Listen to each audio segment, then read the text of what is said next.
Mrs. Perkins won the prize, but I got in the biggest pickle at the county fair.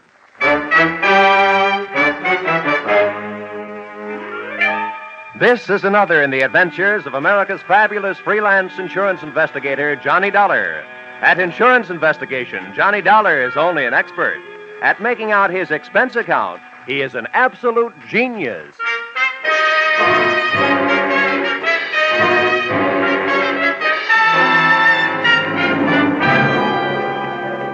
Expense account submitted by Special Investigator Johnny Dollar.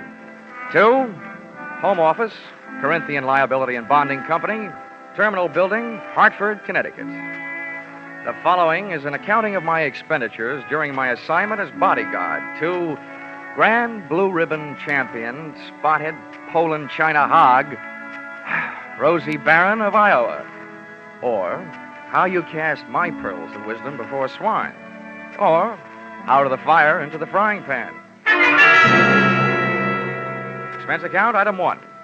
$76.80. Train and bus fare, Hartford to the town of Carver, county seat of Carver County, Iowa. Expense account, item 2, $2.50. 1 Coke, 3 handkerchiefs, a bottle of salt tablets, and sunglasses, with which to combat the Corn Belt heat. Item 3, 6 bits, jitney ride to the Carver County Fairgrounds. Undoubtedly named that because the band I found in the midst of playing its afternoon concert was only fair. Hey, friend. How's that? I'm looking for a pig named Rosie Baron of Iowa. Tell me where I'll find his cage. Cage? They don't keep Rollo in no cage. Rollo? Who's he? Well, that's short for Rosie Baron of Iowa. Oh, yeah. Any fool would know that. Uh-huh. Can you tell me where he is? See that building over there, the livestock building? Yeah. You'll find Rollo in the swine wing. Swine wing? Well, that conjures up a dainty picture. A flying pig. Afraid Rollo won't ever do much flying. Weighs 980. Oh, well, thanks a lot. Neighbor. Yeah? Why don't you try slipping out of that there coat? You won't find it near as sweaty. Oh, yeah. Thanks, Hiram. Oh, he didn't even wait to be my best friend. Hey! Wait, I'll come with you, neighbor. It was 96 in the shade, but things were getting hotter. Shots and screams from the livestock building were the only things that could bring me on the run, with Hiram on my heels. Hey, what do you suppose that was? First, I ran into a stranger just outside the entrance. Get out of the way, let me out of here. There's a spoon in there. Then I ran in through the door. Somebody do something. Don't just stand there. Where's the sheriff? Hey, Hiram, what happened? Well, didn't you see? Didn't you hear? That there woman's Mrs. Tiller. Somebody must have stole her diamond brooch. Oh, good. I was afraid somebody might have put the snatch on Rollo. Her husband owns Rollo. They must have been taking her pictures of Mrs. Tiller in the middle of a crowd. And when they had her smiling real pretty, them flash bulbs went off, and then somebody must have reached around from behind her, yanked the brooch, and started shooting a gun in there. That's a tried and true method of busting up a crowd to help make a getaway. You think anybody saw who did it? Couldn't. Those flashes would have had them blind as bats for a minute. There's the sheriff. What's his name? Why, that's Harry Blewett. Harry Blewett? Yeah. Sounds like a slogan from the Republican campaign. Hey, here, you. Wait a minute, let go. When everybody around here's trying to get my coat off. Come on, Sheriff. Loose the haberdasher. All right, now, never mind the fancy talk, young fella. I saw something pass between you and one of the thieves just outside the door. Oh, you're out of your mind. That guy bumped into me. He came crashing out of here, and I happened to be in the way. I'll bet you happened to be in the way, accidentally on purpose. Now, that's an early American comeback. But that's the way it was. Now, look, I won't ask you for a search warrant, Sheriff. You think I got the brooch on me? Start looking. All right, I will. All right. Yeah, now, in that pocket, cigarettes and a lighter. I see 'em. You see? Yeah. And in that pocket, handkerchiefs and salt tablets. Salt tablets? Mm-hmm. Now, why don't you look in my inside coat pocket? And there you'll find my wallet and identification. I was coming to that. Well, Yeah. Dollar, insurance investigator, That's right. Hartford, Connecticut.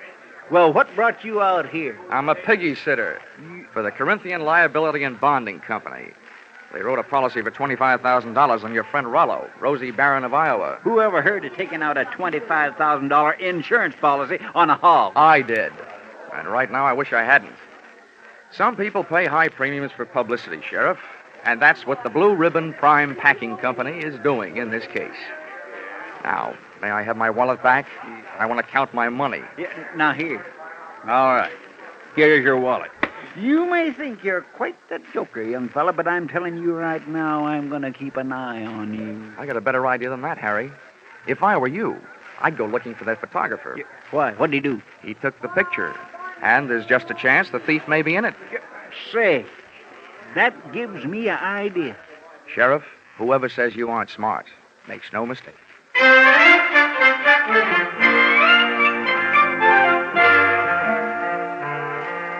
Rollo, the prize porker, wasn't hard to find. First, I followed a few signs. Then it was a matter of closing in on a contented series of juicy, slurping grunts that came blurping up out of a succulent mound of Louisiana yams. Rollo was all fat and a yard wide. His table manners weren't much. He didn't look very smart, but he sure looked healthy. 980 pounds on the hoof.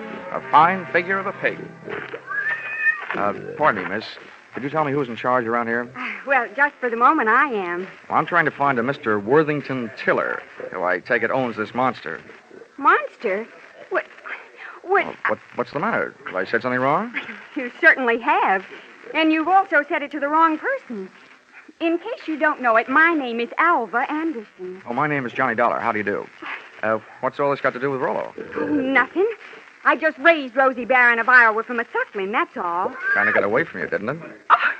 I'm sorry, Miss Anderson. I apologize. To you, too, Rollo. Sorry about the interruption, Miss Anderson. Some fool made off with my wife's diamond brooch. How's this excitement affecting Rollo? I hope he hasn't lost any weight. Well, he took it very well, Mr. Tiller. Oh, good. This gentleman wants to see you, Mr. Dollar. Oh, yes. Oh, from the insurance company. That's Good, right. Good. Well, I'm glad you're here. We'll have your picture taken right away with my wife and Rollo. Oh, it'll make grand publicity for Blue Ribbon Prime Packers. Oh, I don't mind having my picture taken. Yeah. Just so long as your wife doesn't mind having people pinch your diamond brooches. Oh, well, now, don't worry about that. It was fully insured. Oh, that kind. The huh? thing I want you to worry about is Rollo here. As president of Blue Ribbon, I paid Miss Anderson $10,000 for this magnificent swine, and I don't want anything to happen to it. You bought him for $10,000, insured him for $25,000, and you don't want anything to happen to him? Well, I don't mind paying those exorbitant premiums when I get back the kind of publicity this will bring in. I can see it in the papers now. America's fabulous insurance investigator, Johnny Dollar, sent from Hartford, Connecticut to guard the life of that fabulous prize swine, Rosie Baron of Iowa. Well, Mr. Tiller, I don't mind getting my name in the paper for a pig, just so long as it is not in the obituary column. I just couldn't stand having my tombstone read, Johnny Dollar no longer am. He gave up his life for a great big ham.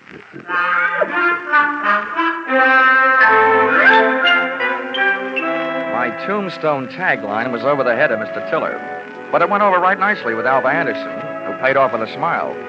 I parlayed that into a conversation to help me pass the time while guarding Rollo, the poor man's blue boy.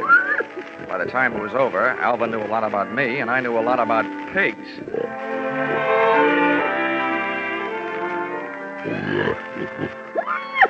You know, you have beautiful eyes, Alva. Mr. Dollar, do you know what's really interesting about the origin of swine? Why, it's estimated that the Chinese people domesticated swine about 2900 B.C. And not only that, but I'm sure you'd like Hartford. And Mr. Dollar, you probably don't know this, but a pig is one of the most important food animals. It's an economical converter of grain and other feeds into body tissue, as the products of which furnish meat and fat for human consumption. Alva, darling, I'll only be in town for a little while. And not only that, but people who say that pigs are dirty don't know what they're talking about. Why, sanitation is essential to good health, rapid growth and development, and profitable production. Oh, Rollo, what have you got that I haven't got?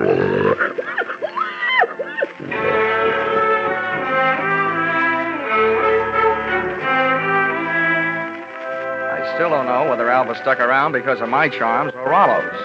But she was still there at the changing of the guard when Mr. Tiller, in person, came to relieve me long enough for a trip to the dining hall. And what do you think they had for dinner? What else? Baked ham. Oh, dinner was wonderful, Johnny. Coming from you after eating baked ham, that sounds practically cannibalistic. Oh, Johnny, stop. More coffee? Nah, I've had it. Alva, you know, there's something I've been trying to say to you for the past 5 hours. Yes, Johnny? Well, it's just that, well, I want... What? Oh, he's the sheriff. Oh, why doesn't he blow his siren? Well, I have to be going. It's time to get Rollo ready for the winner's parade past the grandstand. I'll just run along. I'll just go with you. Hey, Dollar, I want to talk to you. Well, I'll see you later, Johnny. Yeah. Well, Sheriff, Hey, you being a sort of investigator, Dollar, I knew you'd be interested in my methods. well, you're sure interfering with mine. Huh? Yeah. Oh, well, do you know what I did? What? I found that photographer, had that picture developed, and rushed it up to the state capitol. And they just called me. Dollar, there's a known criminal in that photo. He's got that brooch, and he's on the loose. Do you know what that means? Yeah. It means that you shouldn't be sitting here talking to me. Who is this villain? They say he's the... Ooch over here. Yeah. What? They say he's known as Little Rocky. Originally hailed from Arkansas. You'd know him if you saw him. He's the fella that bumped into you. I want you to help me look for him. I take only one job at a time, Sheriff. Right now, I got a pig to mind. And there goes the Grand March. Boy, in case I'm interested later, how much do you pay your special deputies a day? $7 and expenses. Sheriff Blewett, I'm afraid that blows it.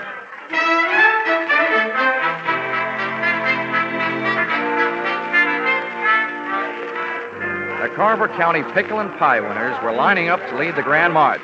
By the time I got to the grandstand, down at the tag end of the livestock echelon, there was a shiny white cab and trailer, sporting the markings and mottos of the Blue Ribbon Prime Packing Company. And high upon it, perched on a platform and surrounded by a sturdy iron railing, stood that champion, the pride of the pork set, Rollo, Rosie Baron of Iowa. It was lovely. It was divine. I had a feeling that swelled my heart with pride. Here they were, products of the American home and the American soil. A fanfare of foodstuffs flowing from the horn of plenty. Just because of my association with Rollo, I felt that I was playing some small part in this gallant parade as it was started the first leg of its journey. It was inspiring. It was thrilling. It was... Boing! All of a sudden, it was downright frightening. As Rollo's chariot rolled by, I got an eyeful of its driver. It was my comrade in collision, the guy who had put the snatch on Mrs. Tiller's diamonds, Little Rocky from Arkansas.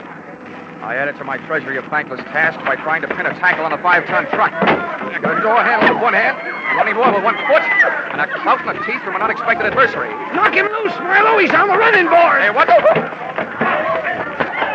I was flat on my back. Everybody was screaming and hollering. The truck went crashing to the fence. And Rollo, Rosie Baron of Iowa, was one little piggy who wasn't staying at home.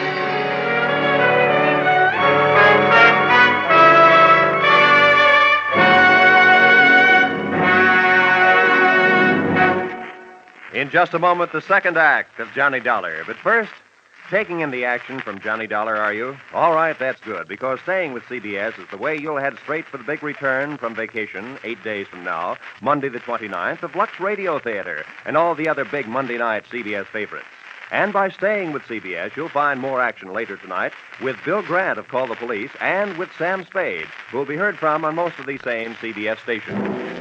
Now, with our star, Charles Russell, we return to the second act of yours truly, Johnny Dollar.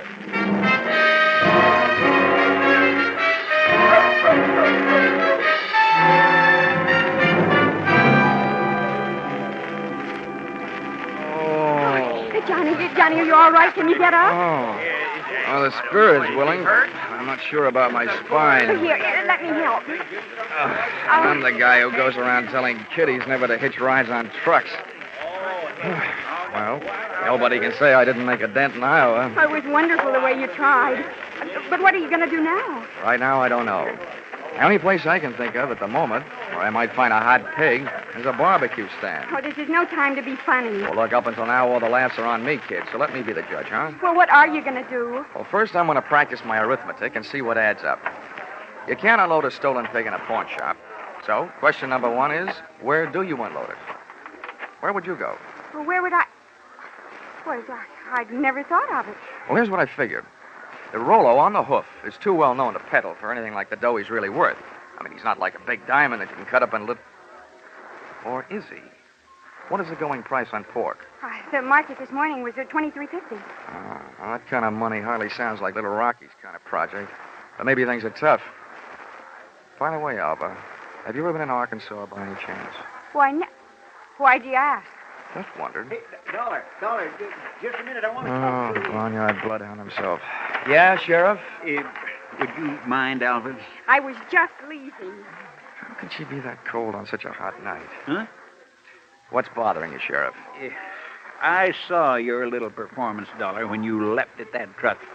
Just how hard was you really trying? How hard was I... I ought to punch you in the nose, badge or no badge. Now, don't you go getting huffy. I just want you to know that I don't fool easy. When I'm on a case, I'm suspicious of everybody. Yeah, that must be rough on your wife. How often do you have her in handcuffs? Huh? Well, Now, look, Sheriff, all I need from you is the use of a car so I can go looking for old Lardhead. No, you don't. There's enough missing around here as it is. Rollo, Miss Tiller's jewelry, and I ain't about to add a county vehicle to the mess. And besides, I want to keep an eye on you. Good. You might learn something. Come on. Here, wait a minute. Where are you going? Over to the Ferris wheel. That truck hasn't been off the fairgrounds more than a couple of minutes. I want to get a look at the countryside. Ferris wheel. Say, that gives me an idea. I hoped it would. Come on. Say, Sheriff, I don't know very much about this farm-side ferreting racket. Well, there's more to it than meets the eyes, I can tell you that. Oh, yeah, I bet there is. Tell me, didn't I see a feed trough on Rollo's truck with a lot of mash in it? Well, now, let's see. If he ate yams this afternoon, he'd eat mash tonight, all right. Does mash kick up any kind of a smell? Oh, sour as swill. But the pig seems to like it. Uh-huh. How does this sound to you, Sheriff? Suppose right after you take your ride to the top of the Ferris wheel to case the countryside, we were to get ourselves a nice hungry pig. Say, that gives me an idea. We could take that pig and he could smell that mash in the air and sniff out the trail of that truck. Sheriff, if you aren't a genius, I wouldn't be surprised. Oh, Shaw. It was planting time in Iowa that night, at least for ideas. Two of which I had planted in the not-too-fertile mind of Sheriff Harry Blewett. And as long as it took us to walk from the trotting track to the Ferris wheel, it came harvest time for notion number one. Right this way for the big ride on the big wheel. Hurry, hurry, hurry. Okay, mister, okay. I'm the sheriff.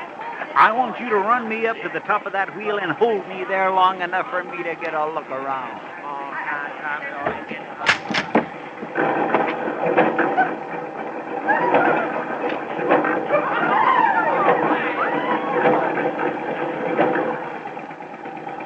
When the wheel came to a stop with Harry Blewett sitting in his little cage at the top, I pulled a low trick on the high sheriff. I bought a pink lemonade from the juice stand next to the Ferris wheel, walked over to the motor that rolled the big heap, unscrewed the cap on the gas tank, and gave it a big, long drink.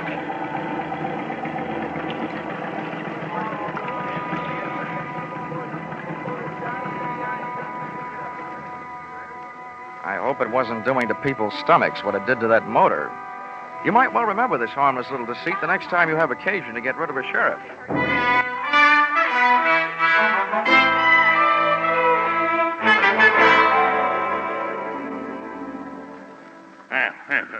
This kind of publicity is a little too expensive, Dollar. I demand that you do something. Now, don't worry, Mr. Tiller. I am going to do something. Yes, well, And I'll sure. thank you to remember that the only ones who stand to get hurt right at this point are the insurance companies that wrote the policies on your pig and your wife's diamond brooch. Why, Worthington, I hadn't thought of that. Huh? Why should we worry? My brooch is insured for way over the value, dear. We hadn't...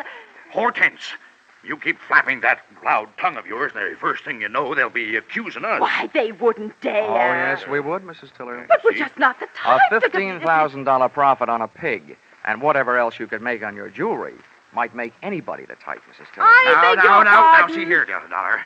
I've had just about enough of your slanderous implications.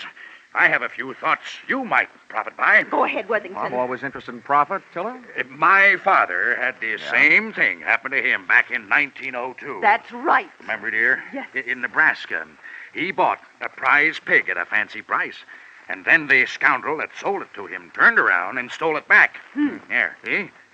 What do you think of that?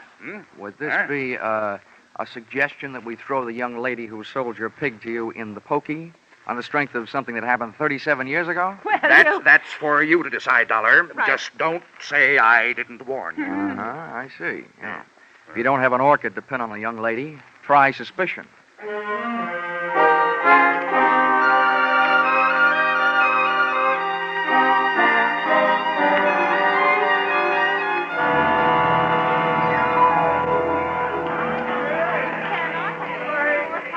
With most of the crowd packed in the grandstand watching the free attractions, I had a good chance to scout the fairground for Alva Anderson, from whom I wanted to learn a little bit more about the habits of not only pigs, but their ex-owners.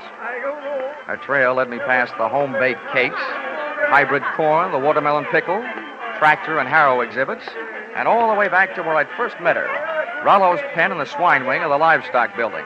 But when I got there, Rollo's cupboard was bare. Alva was leaving for the rear door in the company of a small, tough-looking gent carrying a sack over his shoulder. Name of Little Rocky from Arkansas. I could hardly believe it, but they piled into a car and hauled off up the road.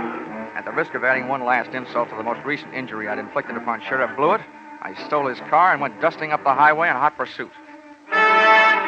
There's nothing easier to follow than a red taillight on a clear night. And the bright Mazda Ruby tacked onto the rear of Little Rocky's car led me around the village of Carver and 11 miles out to the pastures to a shack hidden in a grove of elm trees 100 yards off the road. I parked the car and legged it in.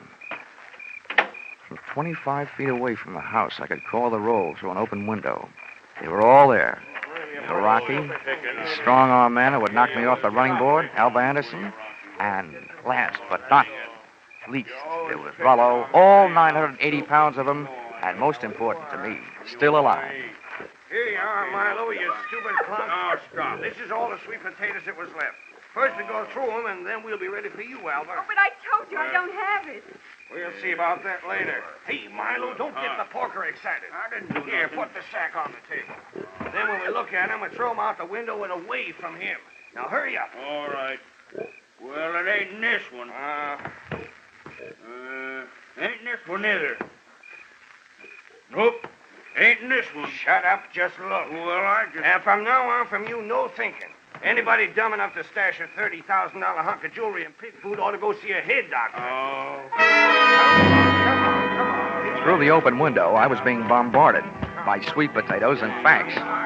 While making a getaway after ripping the brooch from Mrs. Tiller's throat, Little Rocky's accomplice had suffered a sudden attack of panic and had hidden the brooch in one of Rollo's lunchtime yams. Whether that yam was inside the piggy or out, they and I were apparently just on the verge of learning. That does it. I guess. Ain't here. Then that means... That means your little friend here had a $30,000 snack today, which right now is giving me a great big bellyache. You know all about pigs. What do we do about it? Well, Rocky was yellow. He wouldn't rub him out. Look who's talking. Here, take my 38 if you're so tough. Yeah, I thought so. Now shut up. Well, I ain't killing no piggy with him just standing there looking at me. If he'd only make a break for it, I'd mow him down. Ah, you. Now look, baby, we'll kill him if we got her. We want that chunk of ice and we want it fast. Milo, tease him into the corner with a sweet potato. We're throwing them all out the window. Oh, please, Mr. Rocky, You don't. shut up, too, and sit down. Close your eyes if you want to. Oh, please, Mr. Rocky. In the manner of Sheriff Blewett, I had an idea. right. Given to me, of course, by Rocky. Easy. Alva was sitting in the corner, Rollo was scratching his side by rubbing it against the opposite, and Rocky and Milo were standing shoulder to shoulder in the middle of the room, ready to advance on him. I groped around in the dark until I found one of the yams and taking the sweet potato delicately in my hand, I tossed it through the window so that it would roll to a point just behind Rocky and his pal Milo. Oh, look out! He's charging! He's shooting balls! Oh, Johnny, help! Rollo took my bait and, getting to it, knocked his two would-be executioners in a heap on the floor. I took over from there, jumping to the window and applying a kitchen chair dutifully to the prescribed areas, reducing enemies to a state of unconscious surrender. They gave out, Alva gave up, and Rollo gave me a dirty look.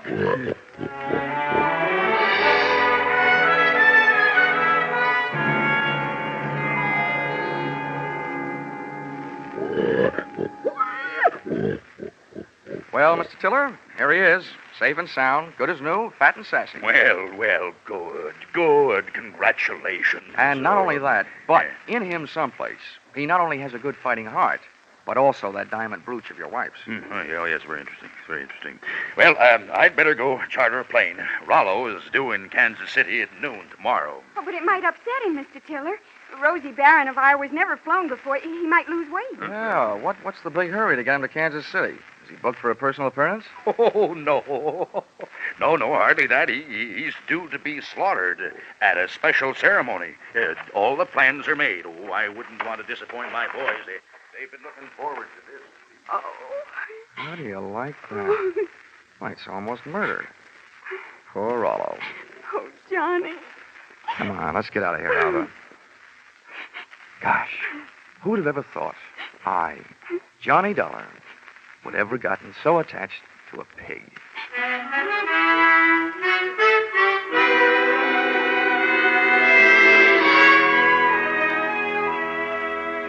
Expense account, item 4, $3.50. Dinner for Alva and me. A vegetable dinner, by the way. And speaking of that, reminds me, if you find a $30,000 brooch in a pork chop, it'll only mean that the Blue Ribbon Prime Packing Company didn't have much luck when they went looking for it. Expense account item 5, $20. One new gold-plated badge, which I sent to Sheriff Harry Blewett, appeasement, for having stranded him atop that Ferris wheel, for stealing his car, and for suggesting that he use a hungry pig for a bloodhound. Oh, the porker followed the mash scent, all right. Next morning, they found Sheriff Blewett searching an old mash factory, 8 miles the wrong side of town. Item 6, $76.80. Bus and train fare, Carver, Iowa, back to Hartford, Connecticut. But I'm still wondering every morning at breakfast time, what else can you eat with eggs? Except ham or bacon or sausage. And maybe you don't think that's a problem, having known a certain champion named Rollo, Rosie Baron of Iowa. Expense account total, $1,463. Yours, truly, Johnny Dollar.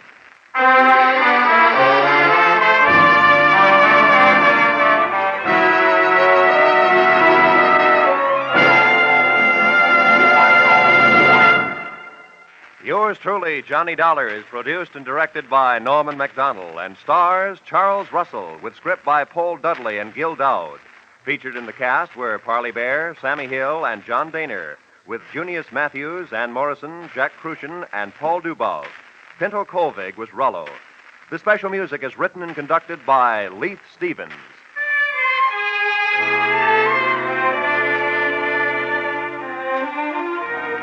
Be sure to be with us at the same time next week when another most unusual expense account is handed in by... Yours truly, Johnny Dollar.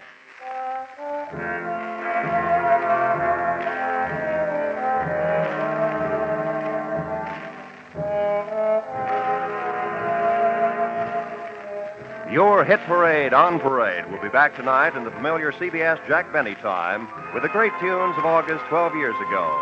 Sweet Leilani and Where or When. Many another still green in your memory will be among the hits you will hear. Speaking of hits, put down August 29th this year in your little book. That's when Arthur Godfrey and his talent scouts, the stars of Lux Radio Theater, My Friend Irma, and Bob Hawke return to join Inner Sanctum. So make your Monday nights a regular date with CBS. This is Roy Rowan speaking. Stay tuned now for your Hit Parade on Parade. This is CBS, the Columbia Broadcasting System.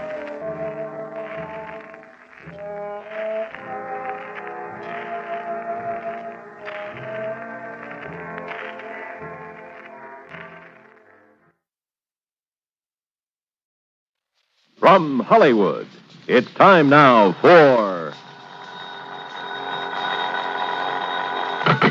Johnny Dollar. Earl Foreman, Johnny. Earl, I just left you down in Florida. Where are you? Right where you left me, right here in Sarasota. Oh, well, if you're worried about my expense account for that case we cleaned up together, I was just about to mail it to you. Why don't you bring it down here instead? Huh?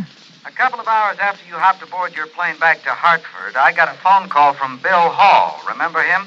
Fellow who runs that men's shop on the Tamiami Trail? That's right, Webb's. Bill owns the place. Sure. I bought a sport jacket and a couple of pair of slacks there at Webb's. Well, somebody cleaned him out of about $10,000 worth of merchandise last night. Oh? And you'd insured it for him? Yes, I'd also issued a $10,000 policy on the man he had there as a night watchman. Earl. Yeah, Johnny. The police think he was murdered. Okay. I'll grab the first plane I can.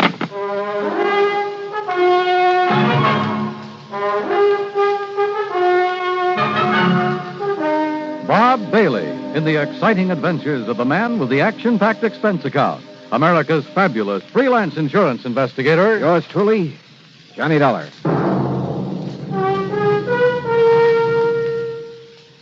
And now, Act One of yours truly, Johnny Dollar.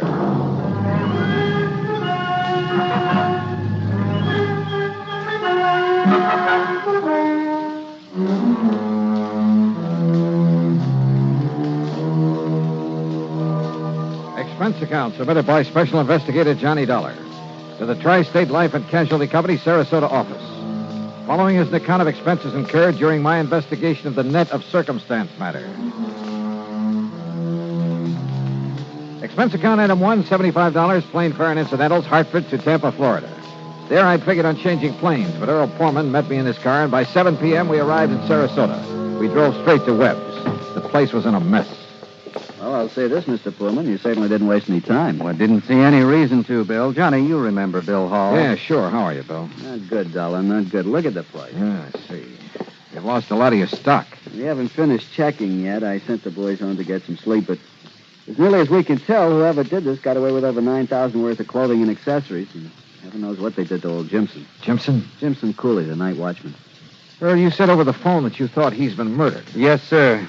Somehow they must have got old Jimson to open the back door for them. Then, when he saw what they were up to, he tried to fight them off.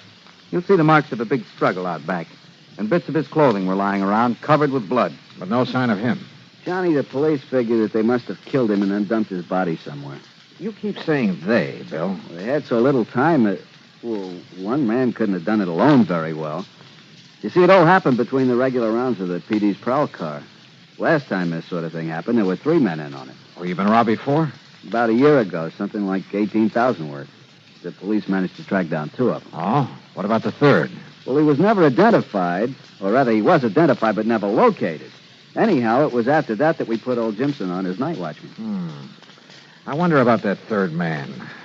Was your store the only place that Jimson watched? Yeah, after all, he was a pretty old man. I gave him the job to help him out as much as anything else. And I figured his just being around would keep something like this from happening again. I guess I was wrong. Jimson used to run a shrimp boat in his spare time. He used to work the spot east of Humpback Bridge a lot, south of City Island. That's right. Come to think of it, I heard a boat working out there last night. The point is, he couldn't really make a living at it, so he was glad to take what little we could give him for this watchman's job. And in return, somebody's taken his life. I'm afraid so. Of course, you can't be sure until his body's found. What are you thinking of, Johnny? Well, if by any chance this Jimson Cooley isn't dead, The police say that according to all the evidence... if he's still alive, he's the one person who could tell us something about whoever cleaned out this shop. Have the police found any actual clues to work on? Well, no. That's where you're wrong, Sid. Sergeant Drummond. That's right. Johnny boy, how are you? Hiya, Sergeant.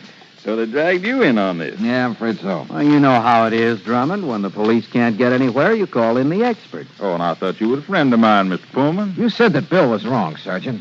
What's it? When he told me your boys haven't found any clues to who did this job and knocked off Jimson Cooley. Knocked him off, huh? Well, now, what's that mean? One of the boys picked up a drunk last night right in this neighborhood. Yeah? Late this morning, when he'd sobered up enough, we sent him home. But a little while ago, he comes barging back to headquarters. Seems he'd suddenly remembered something he saw around here last night. Go on, Sergeant. Oh, it must have been around 2 or 3 a.m. That's when we figured the robbery occurred. And the murder of Jimson Cooley. Yeah? Please, get to the point, Drummond. Well, he was holding up that building across the street, minding his own business and his bottle, when all of a sudden he saw a car come round from in back of this building and head north on the trail. Maybe two of them, he wasn't sure. Anyhow, the one he noticed was a little pickup truck. But in his condition, I suppose he didn't get a license number. Didn't need to, Johnny, because he recognized that truck. Oh? Yes, sir. And he said it was all loaded down with something, with an old piece of canvas stretched over it. The stuff that was stolen from me. Maybe. You say he recognized that pickup? Whose was it? Yeah. Johnny, it was that old 1930 model he used to haul shrimp in. What? Whose? That's right. That's right. It was that old truck of Jimson Cooley. Act two of yours truly, Johnny Dollar, in a moment. And now for another episode in the life of Sergeant Donald Bellwether, my husband.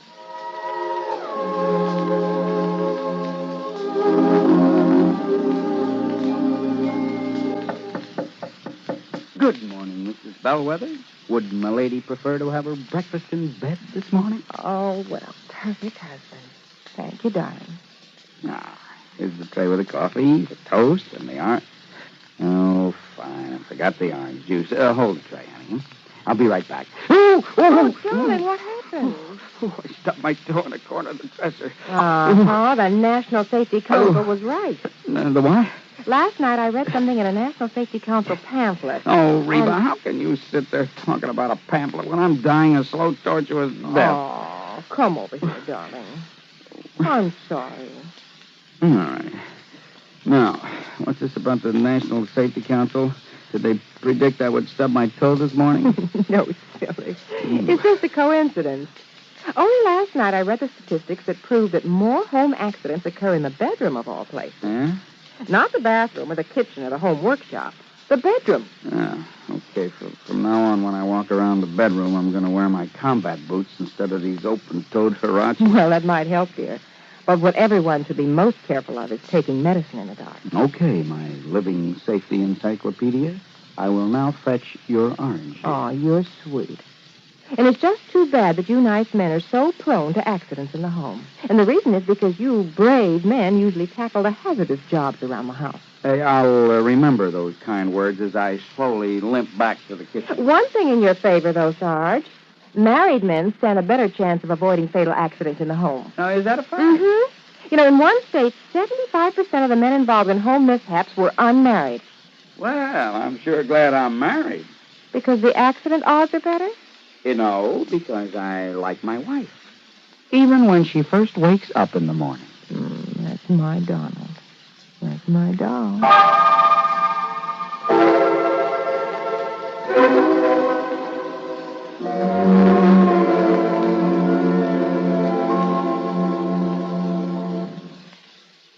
And now, Act two of yours truly, Johnny Dollar, and the net of circumstance matter.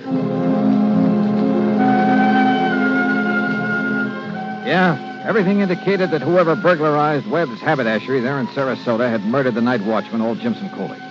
That is, until somebody reported having seen a loaded pickup truck at the time of the robbery pull away from the back of the store. And whose truck was it? Yes, sir. He swears it was that old 1930 pickup of Jimson Cooley's. And he says it went north on the Tamiami Trail. Yes, sir. Well, what have you done about it, Sergeant? Alerted every police department from here to the Georgia state line to be on the lookout for him. Didn't you know that truck was missing from wherever Jimson lived? Well, we hadn't actually got around to checking on his place yet. You thought he was murdered, and you didn't even bother to check his home? Well, we called his wife, Johnny, and when she said he hadn't come home with all the evidence of a big fight out back of this store... Oh, fine. You can't blame him, Johnny. All the blood back there, bits of Jimson's clothing that were torn off on... Look, maybe it's just a wild hunch, but... Earl. Yes, Johnny? You suppose Doc Crutcher's at home? Probably. Lives just up the street from my house. Oh, we got a doctor connected with headquarters, you know, Johnny. Phil, how do we get out the back way? Why, right out here, Johnny. What's this hunch you've got? Tell you, Earl, and it'd probably turn out to be wrong. Here you are. Now, you can see for yourself, Dollar, why we figured him a dead one. Old Jimson, I mean. Yeah. This busted railing, blood spattered around, and look there, where somebody hit the dirt. A pool of blood there, too. He must have lost plenty. And also, we picked up a short length of lead pipe with blood on it. Is this the piece of cloth from the shirt he was wearing? Yeah, Johnny, it's from a shirt I gave him. Torn off in the fight. Oh, well, I guess we must have overlooked that little piece. Yeah. And maybe that isn't all. Mind if I keep it? Oh, sure, go ahead. What do you mean? Come on, Earl. If you feel like driving me around a bit, there are a couple of people I'd like to see. Sure. No, wait a minute. We'll see you later. Yeah, it was a hunch, nothing else. But I learned a long time ago that sometimes it pays to play a hunch for all it's worth, particularly when you haven't anything real solid to work on. Ignoring Earl's questions, I had him drive me to Doc Crutcher's home out on St. Armand's Key. Fortunately, he was at home. Even better, we found him in his study poring over a microscope. Sure, Johnny. I'd be glad to, just as soon as I finish making this hemoglobin count. Well, there's no hurry, Doc. I'll drop by and check with you later. Jimson Cooley, huh? We'll see. Look, Johnny, do you mind telling me what this is all about? Not until I'm sure myself, Earl. Listen, do you think you can find out where old Jimson's wife lives? Well, sure, I guess I Don't could. you mean widow, Johnny? Maybe. Well, last I heard. Everything I've heard, well, it doesn't all tie up. But, Johnny, if Jimson's still alive... That's what I'm banking on. Come on, Earl.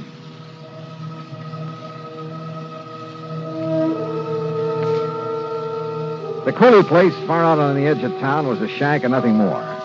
In the darkness, it didn't look much better than the beat-up chicken house at the back of it. As for the chickens, well, half of them were asleep out in the yard until we got there. Yes, I'm coming. Yes, what... Oh, Mr. Pullman. Mrs. Cooley, this is Mr. Johnny Dollar. Listen now, Mr. Pullman. They found Jimson's body yet? Well, no. As a matter of fact... Well, I sure hope they do. That's all I got to say. Because if they don't, at least what Miss Canterwell told me today, if they don't, I might have to wait 5-6 years before I can collect that insurance that Webb's bought on him. Dad! Well, got any news about him or not? Johnny, you don't seem to care much whether your husband's alive or not, Mrs. Cooley. Now, why should I? You lazy bum. If it wasn't for me raising these heads. I said, sky! When he was shrimping and selling them for bait to them Yankees that come down to fish around the other winter, he done pretty good. We had meat on the table now and then, besides chicken. But ever since they gotten that soft job sitting around that store every night. Did you notify the police when he failed to come home this morning? I did not. No? Besides, when I seen that one of them nets was missing. You see where he keeps them hung over the limb of that tree out there? Mrs. Cooley... Well, what I figured is maybe he'd gone out to do some more shrimping. Or else he'd taken it out and sold it so as he could buy some more of that rot gut he's been drinking lately. So I got this broom handy by the door. What do you mean? To keep him out so he wouldn't try to come in and beat me. Beat you? Sure, like he always does when he's been drinking. And then when he didn't come home at all, Mrs. Cooley. when Miss Canterwell stopped by and told me he'd been killed. Well, you know who I think, Donnie? Who? One of that gang that tried to rob Webb's last year. Now, why do you think that? Because Jimson told me one of them was around town. That's why. Jimson knew who he was and didn't report it to the police? Well, how should I know? I wonder why not. Now, look, if you all didn't come around to pay me my insurance, what is it you want? Well, what I really stopped by for, Mrs. Cooley, was to see if you'd sell me one of your chickens. What? Yeah. Why, sure. Only it'll cost you money. Maybe 75 cents? All right. Here's $1, and we'll call it even. Well, thank you. Here, chick, chick, chick, chick, chick, chick. Here, you look out for them fancy clothes of yours, and I'll wring its neck. There you are. Only I suppose you want it plucked, too. No, thanks. Suppose you just give me the head. Eh? Yeah, you can have the rest of it for dinner tomorrow. What? And come on, Earl. Let's get back to St. Armand's Key. I'm sorry, Johnny, but I really ought to have some of the materials down at my office for putting that specimen you gave me under the microscope. Of course, if you could wait until morning. Oh, sure, why not? Once more, I could use a little shut-eye. But here. Yeah. Take along a sample of the blood from this, too, will you? You've been out raiding somebody's chicken coop? Well, you may want it for comparison. If you know what I mean. Yes, Johnny, I think I do. Well, I don't. Earl, why don't you and I go home and get some sleep?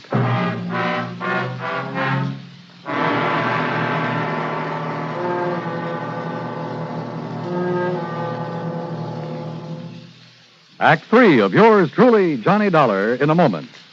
Do you know who said, "That man is free who is protected from injury"? Those words came from Daniel Webster, one of the most eloquent orators in American history.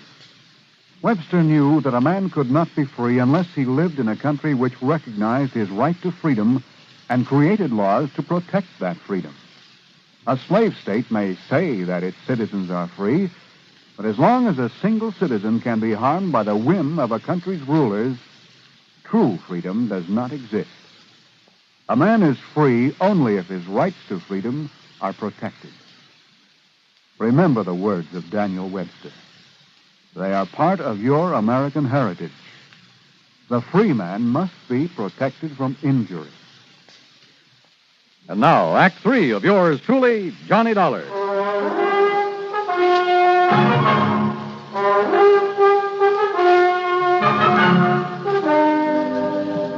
Early the next morning, I got a phone call from Sergeant Drummond down at headquarters. Yes, sir, Johnny. Some of the boys found him laying in his car on a little wagon trail just off Bee Ridge Road. Jimson Cooley? Jimson Cooley. Must have been laying there unconscious ever since the burglar slugged him and took him out there. But he's a rugged old cuss, so he's in pretty good shape now. What did he say about that burglary, Sergeant?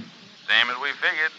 Man made him open the back door, beat him up, cleaned out the place, and probably thought he'd killed him. So he drove him out to that side road and left him there. What about the stuff that was stolen? Must have transferred it to his own car when he left Jimson there. Was Jimson able to identify him? Said he claimed to be the man we never did get for robbing that store the first time. You want to talk to Jimson? Yes, Sergeant. I'll be right over.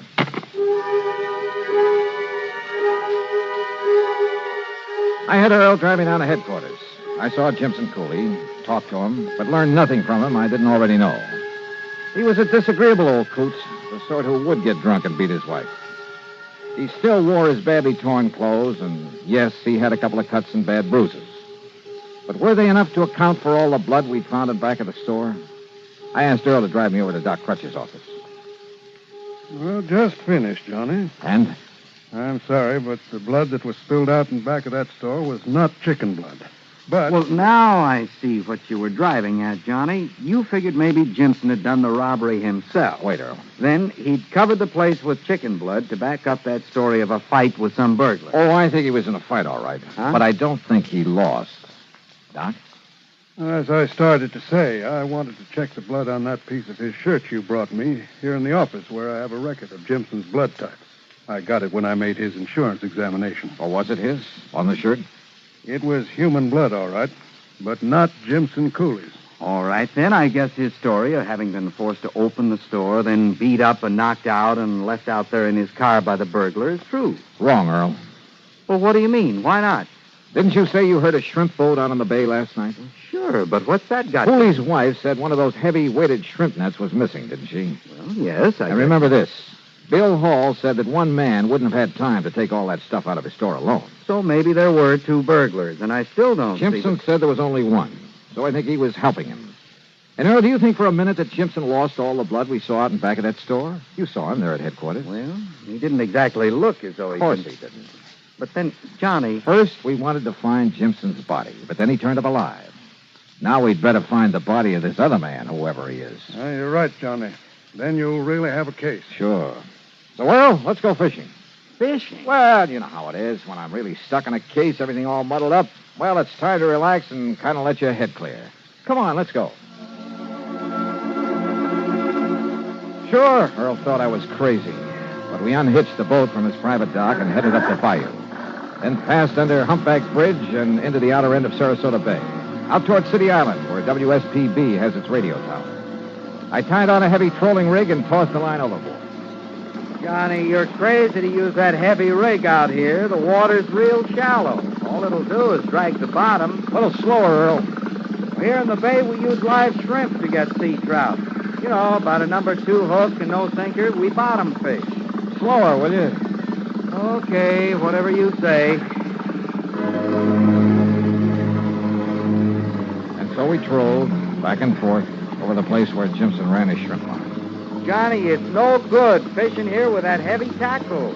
If this is where he got his shrimp, there ought to be fish or something. Maybe I'm after that something. I think you've gone nuts. 10, 15, maybe 20 times I had to reel in the line and take off a clump of seaweed that had gotten tangled in it. Bill began to get impatient. If we were really going to fish, why didn't we do it right? Then suddenly the old fluger started to sing. Hold it, Earl. Kill the engine. Yeah, what is it? Just hold your horses. What under the sun have you tied into, Johnny? If this line will hold, we may have what I've been looking for. Can't imagine what kind of a fish would be that big here in the bay. Oh, fine, fine. All you've done is get snagged up in some old hunk of rotten fish net. Yeah? Or a shrimp net. If you'll just help me get it aboard. Sure. Just a little more, Johnny, and I'll be able to reach the part where you've hooked into it. A little more. Yeah, I got it. Now give me a hand. Right? Here now. Oh, they put a lot of lead on these nets. But I never thought they could be this. John, look what's in it. Yeah. Good Lord. When Jimson was faced with the man's body wrapped in the net he'd sunk out there in the bay, he broke down and told us what had really happened. Even told us where the stolen stuff was hidden. Yeah, the dead man was one of the gang who'd robbed the store a year ago. He'd persuaded Jimson to help him do it again, offered him $100. But then when he had the stuff, he tried to run out without paying off. So, Jimson had killed him. Now the courts will have to take over. Incidentally, I understand that Webb's is installing a foolproof burglar alarm system. Expense account total $151.50. Yours truly, Johnny Dollar.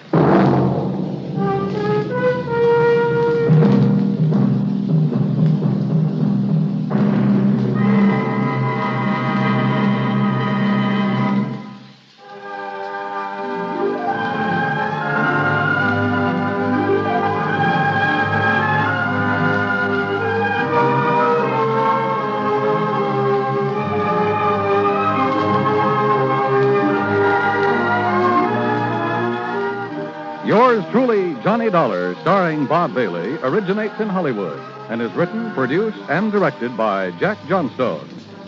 Heard in our cast were Lillian Baeff, Vic Perrin, Harry Bartell, Barney Phillips, Bartlett Robinson, and Bill James.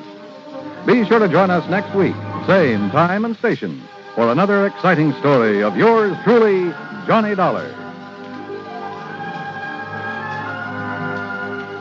This is Dan Cubberly speaking.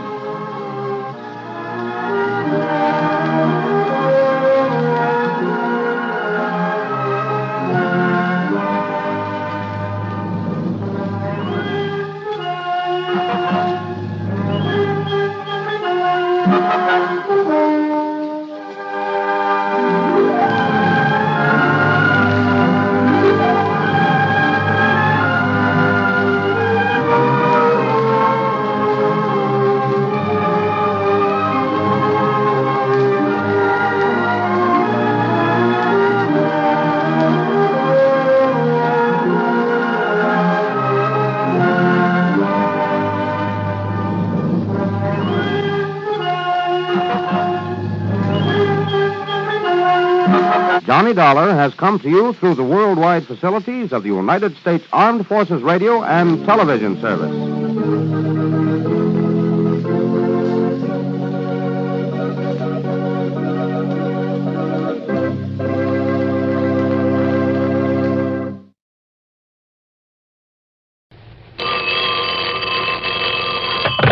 Johnny Dollar, Don Pinkley, Johnny. At Surety Mutual Insurance. New Orleans, Louisiana. That's right. Still down here in New Orleans. How are you, Don? I'm just fine, Johnny, fine. But as usual, when I call you, I got a small problem. And long as you know something about boxing. Boxing? Yes, sir. Don't you remember? Last time you came down here after you wound up the case, you and I took in a boxing match. Yeah. Seems to me I won a fast $20 from you that night on an Italian kid who called himself Touchy Tarantino. That's right. That boy was a fighter with a real future. Not anymore, Johnny. Which is why you covered your losses by selling him a $25,000 policy. What was that crack about his future? I'm afraid he has none, Johnny. Now, what's that supposed to mean? Suicide or murder? What happened to him? Nothing, Johnny. Not yet. But you think something will? Like I said, either suicide or murder. Well, which and why? Fly on down here and I'll tell you. Okay? Okay, Don, I'm on my way.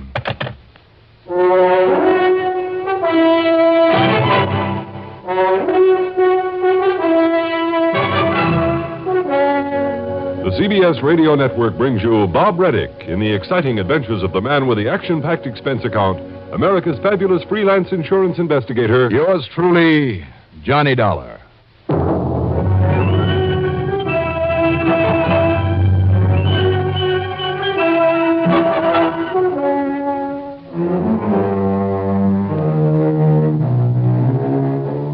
Expense account submitted by Special Investigator Johnny Dollar to the Surety Mutual Insurance Company, New Orleans office. Following is an account of expenses incurred during my investigation of the Ring of Death map. 7:40 for a flight to New Orleans. It was early evening by the time the plane set down at Moisant International Airport. And item 3 is $5.50 for a cab into the Roosevelt Hotel. From there, knowing that Don Pinkley would be long gone from his office, I set out to explore the town. Most interesting city in the United States, it's called. And with good reason. The famous old French Quarter is one of the most beautiful spots that I know. Well, after dark, the deafening din from the nightclubs along Bourbon Street, home of the real original Dixieland jazz. Item 4, if I can get away with it, is $15 for, call it refreshment. Or maybe midnight lunch. After all, I did put away a sandwich at the old Absinthe House on the corner of Bourbon and Bienville. And then, at 9:30 the next morning, I barged in on Don Pinkley at his office on St. Charles Avenue. Right in here, Johnny, where we can talk undisturbed. Sure, Don, whatever you say. Sit down, sir. Thanks. Care for a little drink? At this hour of the morning? Most of you northern boys seem to expect it when you get down to this part of the country. No, thanks. Okay. I'll get right to the point. Touchy Tarantino. Only his first name is really Tony. Antonio Tarantino. And you've insured him for $25,000. So what goes with him? Johnny, when you were down here before, he was one of our most promising young fighters. Well, he certainly looked it when I saw him. Yes, and he married a nice little girl named Angie. She's his beneficiary. I see. Yes, Tony did very well for himself. Except financially. What do you mean? I mean his manager. A crooked promoter by the name of Raul Martinez. Mm-hmm. So Touchy took all the wallops and Martinez took all the dough. That's right. Then out in Los Angeles a couple of weeks ago, Tony fell out of the ring and busted his head. Oh, that's too bad. Did Martinez stick around, help him with his hospital bill and so on? He did not. He left him flat. Mm-hmm. But now, Don... And what happens as soon as Tony and his wife are able to work their way back home? I don't know what happens. Martinez has latched onto him again and set up a fight for him. And? He'll be murdered, Johnny. You mean that bang on the head? Of course. The doctor out in L.A. told Angie that for him to step into the ring again would be nothing short of suicide. One hard blow above his left ear and he's dead. But, Don, if all it takes is the word of a doctor to keep him from fighting... Somewhere in Mexico. Mexico? Mm-hmm. And the fight is tomorrow night. Where in Mexico? Well, that's the trouble. I haven't the least idea. But if you can find out... Well, Johnny? I can try.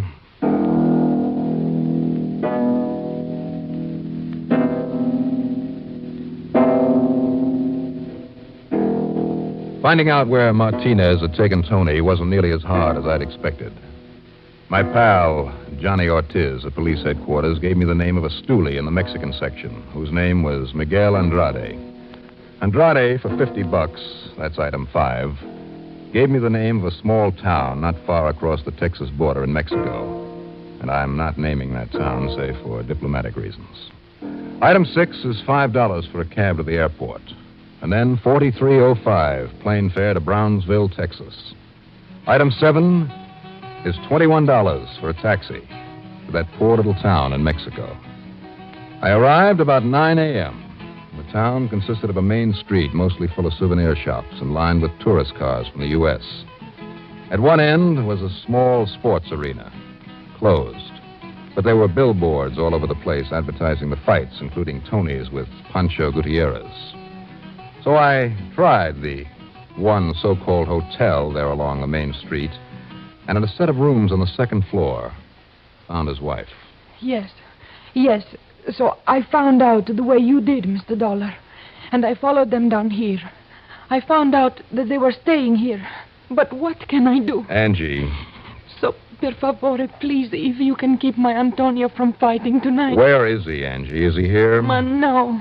this Raul Martinez has him locked up in the dressing room in what they call the Coliseum, where the fight will be. Okay, then. Because, per carita, he knows that I would stop him, that I would not let my Antonio go into that ring tonight. So what can I do? What do you mean, what can you do? You know that Tony might be killed if he fights? I know. But since the accident to his head, my Antonio is not the same.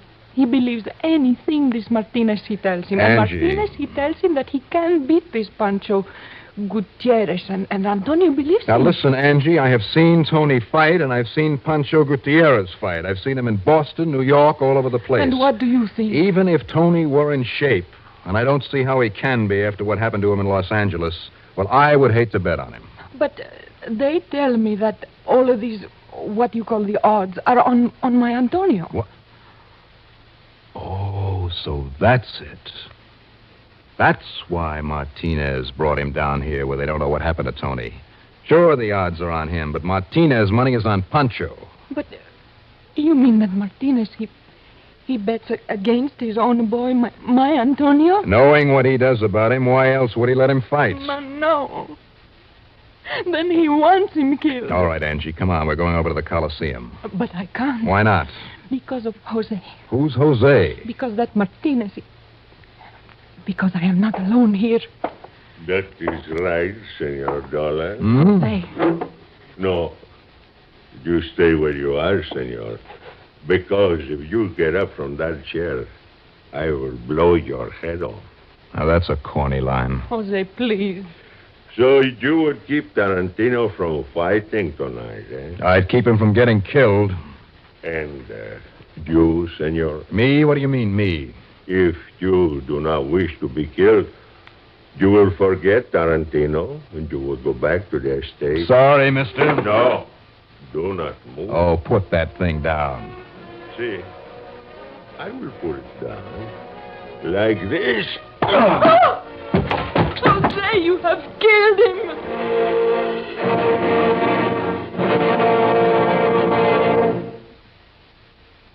Repeat after me, please. What do you want when you need brand? What do you want when you need brand? Reliability.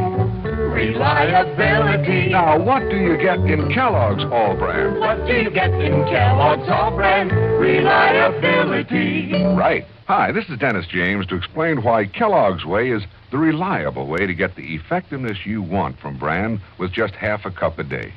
See, Kellogg's All Brand is the real Battle Creek formula, the one that millions of people depend on. And they depend on it because Kellogg's All Brand contains more vital brand bulk to help you keep regular. It's low in calories, and it's mighty pleasant eating, too. Kellogg's All Brand comes in crisp, toasted shreds that have a wholesome brand muffin taste. I think you'll like it. So be sure you remember, for the effectiveness you want from brand, get reliable Kellogg's All Brand. That's what you get in Kellogg's All Brand. Reliability.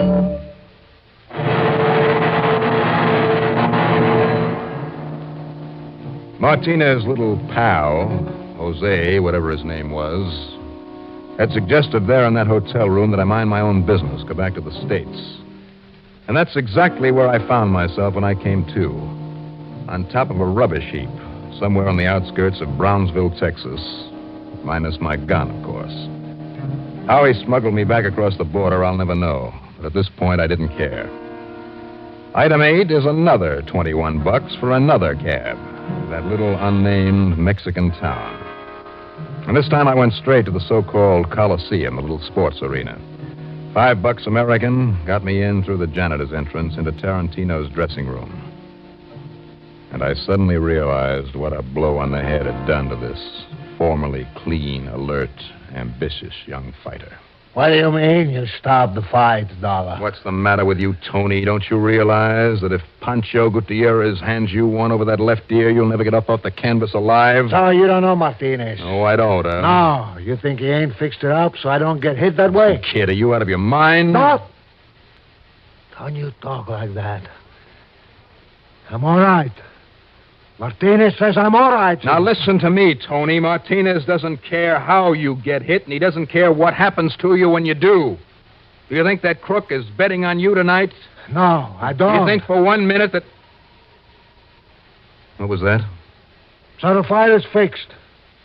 So I take a dive in the fort. So everything's okay. You throw a fight? Why not? So I'll clean up. Keep that word clean out of it. What do you mean? I mean that bang on the head has done more damage than you think, if you still can think. Hey, now listen, Dollar. Somebody suggests you throw a fight a couple of years ago, you would have slugged him. So what? So it's now I gotta think of my wife. You're a good boy, then. You're a good fighter. You're a clean fighter. That's why Angie married you, isn't it? You keep her out Now of listen this. to me, Tony. So what if I can't fight legit anymore and up in the States? I throw a fight for Martinez like this one. Here in this town where nobody cares. He'll give me enough dough to get back on my feet. Maybe start a business, something like that. You believe that? Why not? Why didn't he give you an honest share of the purses that you won for him before? Because I was only starting out. Oh, sure. Fine, that old line. Well, why didn't he help you after you busted your head in L.A.? Well, why didn't he? I don't know. I don't care. He's helping me now. He's helping you get killed. What's the matter with you, Tony? When you got back from L.A., you went to Martinez because you didn't know where else to go, right? So I was broke. And I told him, after the way that he left me there, he had to help me. Had to get you more fights? That he had to help me is all. So he said he would, and now he is. You dumb ox. Hey, don't you talk like that to Toti. Listen, when you came begging to him, all he saw was that if he didn't get you out of his hair, he'd have you tagging after him the rest of his life. So why not? Down here in a place nobody ever heard of except a lot of gamblers out for a fast buck, why not let you fight? Why not let you kill yourself? Not only make a pile of money on you, but he'd be rid of you once and for all. You're real crazy, Dollar. He wants me to go out there and get killed? You think he'd fix the fight? You think he'd tell me take a dive? Yeah. Yeah, maybe that's it, Tony. Maybe what's it? Do you know for sure that this fight is fixed? Sure, I know. Martinez, he told me. Sure, he told you because he knew you wouldn't dare to fight if you thought you might be killed.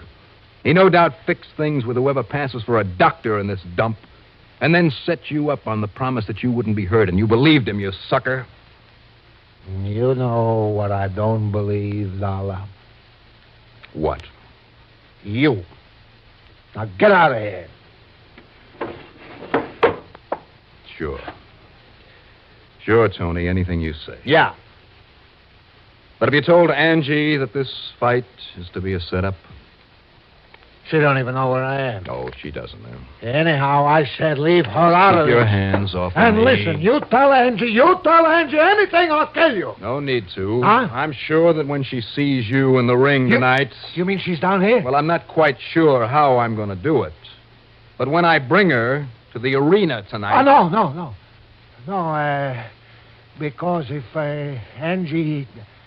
Look, listen, she knows me the way I fight, and if she sees I take... If she sees... Yeah. Think it over, Tony. Get out. Get out of here. Sure, and I'll have the police stop this fight. Don't be funny. Martinez, he owns this town. The fights, the cockfights, the gambling, the police, everything. Yeah? Yeah. Now get out.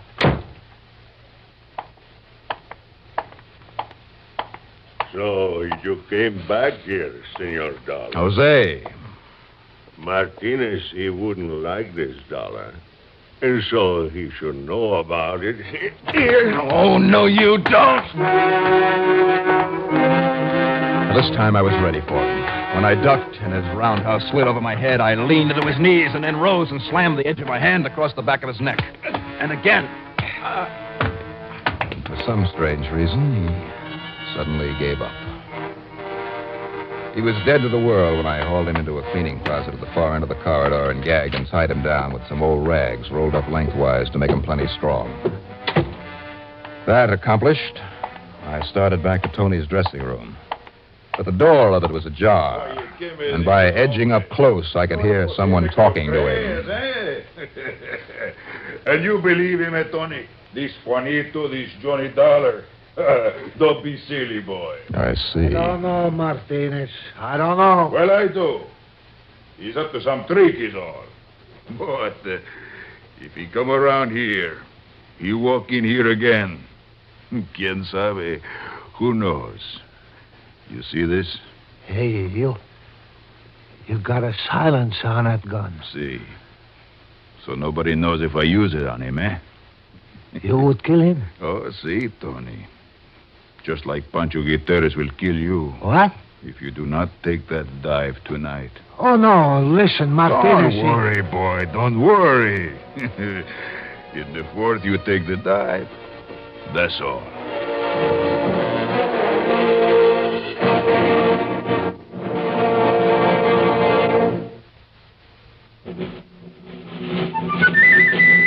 Have a commander, welcome aboard. Have a commander, welcome aboard. The cleaner the tobacco, the better it tastes. Have a commander and see. The cleaner the tobacco, the better it tastes. And in Commander, the tobacco is vacuum cleaned. Have a commander, welcome aboard. Try new king-size Philip Morris Commanders made on a new machine, the Mark 8, that takes rich, full-flavored tobacco and gently vacuum cleans it. And the cleaner the tobacco, the better it tastes. Noticeably better. The cleaner the tobacco, the better it tastes. And in Commander, the tobacco is vacuum cleaned. Have a commander. Welcome aboard.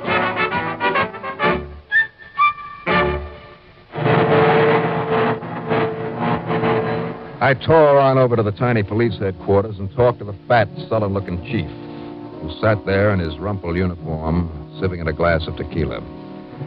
But every time I mentioned the name of Martinez, he shrugged as though he didn't understand English and stared blankly out the window. When I tried to get tough with him, he spoke an order to a couple of his men who promptly tossed me out into the dusty street. It looked as though Tony was right. Somehow, Martinez did have this dirty little town under his thumb. I went on over to the hotel again to look for Angie. The suite of rooms was empty. A stupidly grinning clerk at the desk could tell me nothing except that she'd left a while before with Jose. By the time I got through knocking on doors all over town, finding no sign of her, it was time for the fights. I knew there was no chance of getting a Tony in his dressing room again, so I bought myself a ticket and went in. Every seat in that scrubby little stadium was taken. People were crouching in the aisles. But then I saw Angie standing at the rail in back of the last row of seats. Angie! Excuse me, let me through here, please. Excuse me. Angie!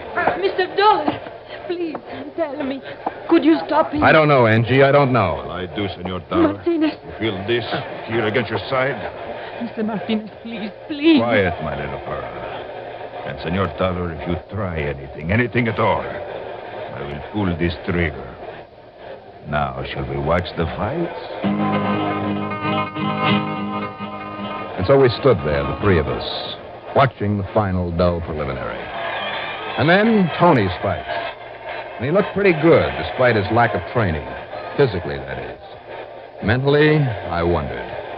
But I didn't wonder about Martinez's gun. It was there against my ribs all the time. Don't worry, Dollar. He cannot last. If he does not drop in the fourth, Pancho's right to the side of his head, and it will be all over. In the first round, Tony went out circling slowly in a half crouch, playing it safe, and then backing away to make Pancho lead. Watching him, doing all he could to keep the left side of his head away. A couple of times he leaned in and flicked a hard left at Pancho's mouth. But Pancho was plenty cagey, too, knowing that Tony would tire long before he would. By the end of the second, Tony was tired. The Mexican boy was too fresh, too fast for him, and Tony's punch lacked the power it used to have. In the third, the lack of training really began to show. It was obvious now that Pancho was deliberately aiming for only one place, for a spot over Tony's left ear. In the fourth, Pancho danced easily around him, trying to set him up. He drove a couple of rights, hook fashion, into Pucci's ribs. Turn him again. Then in a half-rolling clinch along the ropes, Tony spun and slammed at the side of Pancho's head with a looping overhand right. But it left his own body wide open for jabs that almost broke his ribs. And then in a series of clinches, Tony lasted out the fatal round. Beside me, Martinez began to mutter angrily. And in the fifth, Pancho knew that Tony wasn't going to take that dive then or ever. And when he tried for Tony's head, over the left ear, he telegraphed it every time. And Tony was ready for him. But Tony was tiring badly now and hanging on too much. After an awkward feint, he tried a looper to the head that missed by a mile. Pancho let it breeze on by and then threw a short, hard right to the chin. As Tony sagged against the ropes, the bell saved him. But he was badly hurt, and it was all too obvious that his seconds weren't giving him much help. How he ever got up on his feet for the sixth, I'll never know. But somehow he did. And then when Pancho tore into him, again aiming for his head, Tony turned, almost as though he were falling. But he came up, all the way up from the canvas with everything he had, with a right that caught Pancho on the button that lifted him clear off the floor. And as Pancho fell, Tony fumbled his way almost blindly to a neutral corner and managed to stay on his feet, only long enough to hear the full count. Well, the crowd went wild. And then I felt a sudden movement beside me, and I saw that Martinez had raised the gun to lean it against the post so that he couldn't miss, even at that range, and his face was livid. I swung up with my left with everything I had, and the gun, whirling as he struck it against the post, went off in his face. It's all right, Angie. It's all right.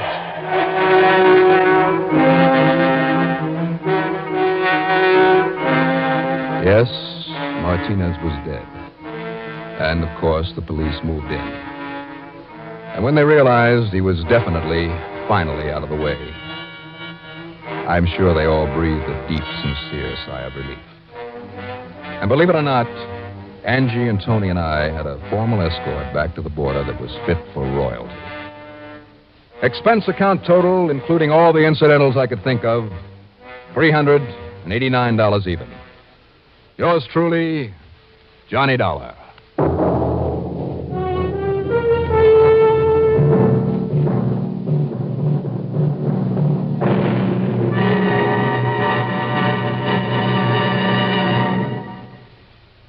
Now, here is our star to tell you about next week's story. Next week, a trip to South Jersey and a murder to stop a murder. Join us, won't you? Yours truly, Johnny Dollar.